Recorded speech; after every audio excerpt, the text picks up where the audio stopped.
Ayah lebih bangga kamu jadi tukang bakso dibandingkan kamu kerja di perusahaan besar. Cara didik ini bener-bener gak wajar, tapi ini bener-bener nyata bro. Cara ngedidik ini ditanamin sama seorang ayah untuk mendidik anaknya sampai anaknya bisa menjadi pengusaha besar dengan nilai perusahaan bernilai miliaran.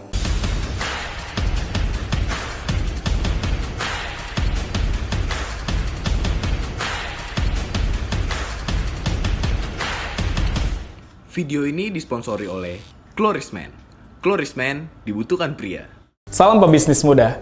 Jumpa lagi dengan gue Andika Ramadan. Di video kali ini gue akan mengulas buku legendaris yang ditulis oleh Robert Kiyosaki, investor asal Amerika Serikat, dengan judul bukunya berjudul Rich Dad Poor Dad. Buku ini udah gue baca sejak SMA dan sekarang di video ini gue pengen mengulas kepada kalian biar kalian mendapatkan manfaat dari buku ini. Oke teman-teman, pernah nggak kalian mendengar anggapan umum? Orang miskin akan kembali miskin seperti orang tuanya, sedangkan orang yang kaya akan kembali menjadi kaya seperti orang tuanya. Menurut gue, pendapat ini nggak sepenuhnya benar, karena gue pribadi bukan lahir dari keluarga yang mapan. Tapi alhamdulillah sekarang gue punya perekonomian yang lebih baik. Nah tapi teman-teman, ada benernya juga yang dikatakan oleh Robert Kiyosaki dalam buku ini. Karena banyak juga anak-anak miskin yang akhirnya tidak mampu keluar dari jerat kemiskinannya, dibandingkan anak-anak kaya yang bisa kembali kaya menjadi seperti orang tuanya. Pertanyaannya, kenapa sih akhirnya orang miskin menjadi kembali miskin seperti orang tuanya, sedangkan anak kaya bisa menjadi kembali kaya seperti orang tuanya? Nah, jadi teman-teman, itulah yang dibahas oleh Robert Kiyosaki dalam buku Rich Dad Poor Dad. Jadi, Robert Kiyosaki coba menyoroti bahwa ada perbedaan pola didik antara ayah kaya mendidik anaknya dengan ayah miskin mendidik anaknya. Pasti teman-teman penasaran ya, apa sih yang dididik oleh ayah kaya terhadap anak-anak mereka sehingga mereka bisa menjadi orang kaya lagi. So, inilah teman-teman, di video kali ini gue akan mengulas 2 pelajaran penting dari buku Rich Dad Poor Dad. Simak pembahasannya. Yang pertama, ayah miskin mendidik anaknya untuk mencari pekerjaan agar mendapatkan uang, sementara ayah yang kaya mendidik anaknya untuk membangun bisnis agar uang bekerja untuk mereka. Jadi teman-teman, di dalam buku ini Robert Kiyosaki itu punya 2 ayah. Satu ayah kandung dan satu ayah temannya. Nah, yang mana ayah miskin dan mana yang ayah yang kaya? Ayah miskin adalah ayah kandungnya, tetapi ayah temannya disebut sama Robert Kiyosaki sebagai ayah yang kaya. Nah, Robert Kiyosaki coba menyoroti pendidikan kedua ayah ini yang sangat berbeda. Ya, di mana satu ayahnya ini adalah orang-orang yang berprofesi, punya gelar, berpendidikan, sementara ayahnya yang kaya adalah seorang pebisnis dan investor di Amerika Serikat. Nah, Robert Kiyosaki coba mengkritik ya pola pendidikan yang diterapkan oleh ayah kandungnya, di mana menurut Robert Kiyosaki, alih-alih pendidikan ini membuat seseorang bisa menjadi sukses dan mendapatkan uang di masa mendatang, justru cara didik dengan pola seperti itu malah membuat seorang anak ketika dewasa mengalami permasalahan keuangan dalam kehidupannya. Menurut Robert Kiyosaki dalam buku ini, salah satu kesalahan ayah miskin dalam mendidik anak-anaknya adalah ayah ini selalu mendidik anaknya agar mencari pekerjaan biar bisa mendapatkan uang. Sementara ayah kaya melakukan hal sebaliknya. Anaknya ini selalu didorong untuk membangun bisnis agar uang bisa bekerja untuk mereka. Nah, teman-teman, ini kita nggak bisa pungkiri bahwa kita bisa ngelihat fenomena ini dalam kehidupan sehari-hari. Berapa banyak sih orang tua yang memang mendukung anaknya dalam membangun usaha? Pasti lebih banyak orang tuanya yang pengen anaknya itu punya pekerjaan. Bahkan ketika si anak ini nggak punya pekerjaan, orang tuanya masih mendorong anak ini agar bisa mendapatkan pekerjaan dengan cara melamar kerja ke banyak perusahaan. Ini jelas sangat berbeda dengan pola pendidikan yang diterapkan sama anak-anak kaya, di mana ketika anaknya selesai sekolah, ayahnya langsung mendidik bahwa anaknya ini harus membangun bisnis. Nah, jadi ayahnya pengen bisnis ini nanti menjadi besar dan bisa menghidupi anaknya ketika anaknya sudah dewasa dan memasuki masa tua. Gue mau sedikit sharing cerita, gue punya kerabat ya, dan kebetulan karena gue kenal deket sama kerabat gue ini, jadi gue beberapa kali bisa ketemu sama ayahnya. Kerabat gue ini adalah seorang pengusaha, teman-teman. Nah, jadi gue coba nanya, bagaimana sang ayah mendidik anaknya, si kerabat gue ini, sampai dia akhirnya bisa menjadi pengusaha kayak sekarang. Nah, dan jawaban yang gue dapat itu benar-benar fantastis banget. Karena ayahnya cerita, jadi ketika dia mendidik anaknya, anak-anaknya itu saat itu masih pada kecil. Di meja makan, ayahnya tuh ngomong, ayah lebih bangga kamu jadi tukang bakso dibandingkan kamu kerja di perusahaan besar.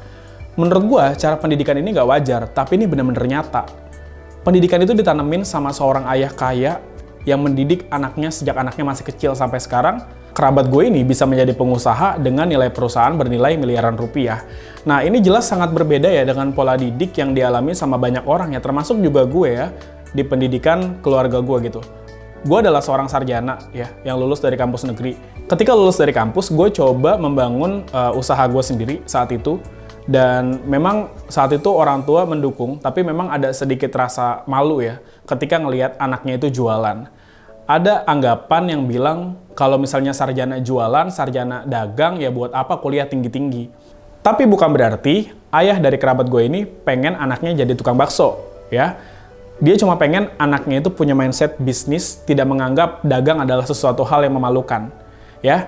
Tapi dia harus tahu bahwa mencari uang sendiri, mencari uang dengan berdagang adalah sesuatu yang terhormat dan tidak memalukan. Itu ditanamin sama ayahnya sejak kecil, sampai akhirnya kerabat gue ini benar-benar berhasil jadi pengusaha dengan nilai perusahaan bernilai miliaran rupiah.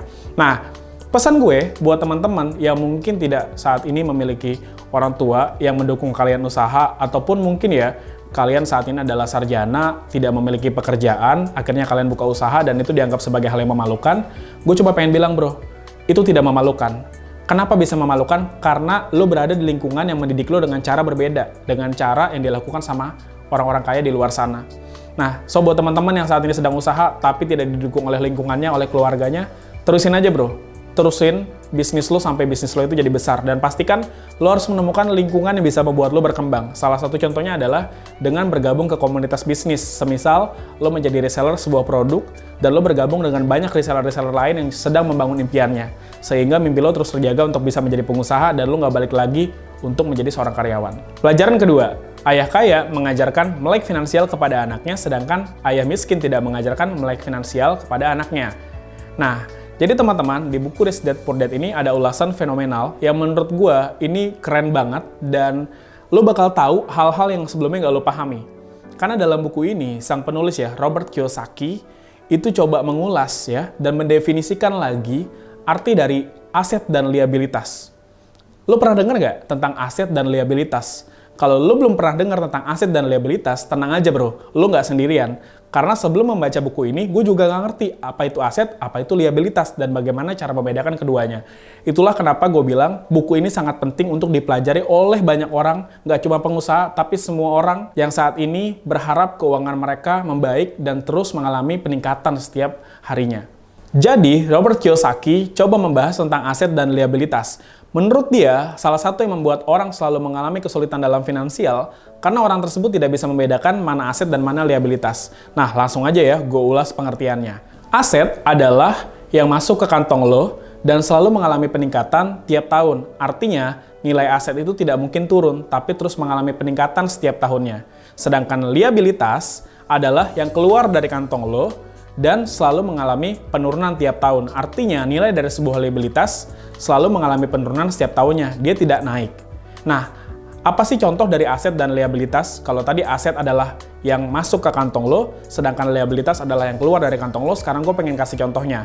Ini adalah contoh-contoh aset. Ada tanah, ada investasi, bisnis, emas. Semua nilai aset ini terus mengalami peningkatan tiap tahun. Gue nggak pernah dengar ada harga tanah yang makin turun, kecuali ada bencana alam. Termasuk bisnis. Biasanya kalau orang memulai bisnis, aset dari bisnisnya itu selalu mengalami peningkatan setiap tahunnya. Kalau omset bisnisnya di tahun ini 100 juta, mungkin tahun depan bisa 200-300 juta. Nah, jadi simpelnya, aset itu adalah sesuatu yang bakal menghasilkan uang ke kantong lo, dan nilainya cenderung bertambah setiap tahun, jadi tidak menurun. Yang kedua adalah liabilitas. Salah satu contoh dari liabilitas adalah kendaraan, tetapi kendaraan yang dibayarkan secara kredit. Nah, jadi tadi Robert Kiyosaki coba memberikan definisi bahwa liabilitas adalah sesuatu yang keluar dari kantong kita dan nilainya cenderung turun setiap tahun. Betul ya? Kendaraan, semisal lo pengen membeli motor ataupun membeli mobil mewah, tapi karena lo nggak punya kemampuan untuk membeli mobil mewah itu, semisal lo pengen Mercedes-Benz, lo membeli itu dengan cara kredit, gitu ya. Otomatis, liabilitas itu akan membuat uang di kantong lo keluar tiap bulan, ya, yang harusnya lo bisa bayarkan itu untuk kebutuhan lo, untuk memenuhi kebutuhan lo yang lain, tetapi akhirnya karena ada liabilitas, lo dibebani oleh cicilan tiap bulan, dan nilai Mercedes-Benz ini cenderung bakal terus turun tiap tahunnya. Jadi nggak ada yang namanya mobil itu harganya naik ya. Nah, ketika lo berhasil melunasi cicilan lo itu dalam waktu 10-15 tahun untuk membeli Mercedes-Benz, di 15 tahun mendatang, harga Mercedes-Benz sudah turun jauh banget dari harga yang pertama lo beli. Sebenarnya nggak salah kalau orang pengen punya kendaraan bagus, pengen punya barang mewah, pengen punya fashion yang keren. Tapi ingat teman-teman, itu semua harus disesuaikan sama pemasukan yang kita terima setiap bulannya. Artinya jangan sampai ada kesan memaksa. Nah, Robert Kiyosaki itu ngasih saran nih dari buku ini ya kepada kita biar kita nggak mengalami kesulitan finansial. Kata Robert Kiyosaki, lebih baik kita memperbanyak aset kita dulu. Contoh ya, lo investasi di emas, lo coba buka bisnis kecil-kecilan, apapun bisnisnya itu. Lo nanti kalau udah punya banyak uang dikit, investasi di tanah. Karena tanah, emas, dan bisnis itu bakal terus menghasilkan uang ke kantong lo dan harganya cenderung naik tiap tahun. Nah, jadi Robert Kiyosaki coba memberikan contoh bagaimana dia membeli mobil Mercy ya dari hasil asetnya. Nah, Robert Kiyosaki ini bilang, ketika itu istri gue, kata Robert Kiyosaki ya, pengen banget punya mobil Mercy. Cuma uang yang kita punya itu sangat terbatas. Artinya kalau dibelanjain mobil Mercy, Robert Kiyosaki langsung nggak punya uang sama sekali. Nah, akhirnya Robert Kiyosaki nyaranin ke istrinya, dia lebih memilih untuk membeli sebuah apartemen. Dan apartemen ini adalah liabilitas, karena bisa disewakan kepada orang-orang yang membutuhkan. Nah, Robert Kiyosaki selama 4 tahun, ketika membangun aset apartemennya, itu nggak naik mobil Mercy, karena dia nggak punya kesanggupan untuk beli mobil itu. Tapi setelah 4 tahun, teman-teman, apartemennya besar, unitnya semakin banyak, yang sewa semakin banyak, akhirnya dari hasil uang penyewaan ya, pemberian sewa apartemen itu, Robert Kiyosaki bisa membeli Mercy. Nah, ketika dia membeli mobil Mercy, duitnya juga nggak habis, karena duitnya selalu bertambah dari uang orang-orang yang menyewa di apartemennya punya Robert Kiyosaki. Nah, jadi itu yang diajarkan sama Robert Kiyosaki, biar kita nggak kesulitan secara finansial, lebih baik kita tahan apa yang kita mau, dan nanti ketika kita punya, tabung uangnya untuk investasi aset lo gede, nanti aset lo yang bakal membantu lo untuk membeli barang-barang yang lo mau. Nah, teman-teman pasti pengen banget kan punya barang bagus, punya kendaraan mewah, itu impian semua orang, pengen punya rumah. Nah, saran dari Robert Kiyosaki, ketika lo masih muda, perbanyak aset lo, biar nanti ketika udah semakin bertambah umur lo, aset-aset lo itu yang bakal membantu lo untuk membeli barang-barang yang lo mau. Jadi ada 2 nih bro, yang bisa kita pelajarin dari buku ini, di video gue ini. Nah, jadi yang pertama gue ulas lagi ya teman-teman, pentingnya kita membangun bisnis agar kita bisa membuat uang bekerja buat kita. Yang kedua teman-teman, jangan lupa memperbanyak aset, cerdas secara finansial, melek secara finansial, biar kita nggak kesulitan keuangan, sehingga nantinya kita bisa beli barang-barang yang kita mau lewat aset-aset kita yang sudah membesar suatu hari nanti. Itu aja dulu ulasan dari gue tentang buku Rich Dad Poor Dad karya Robert Kiyosaki ini, teman-teman.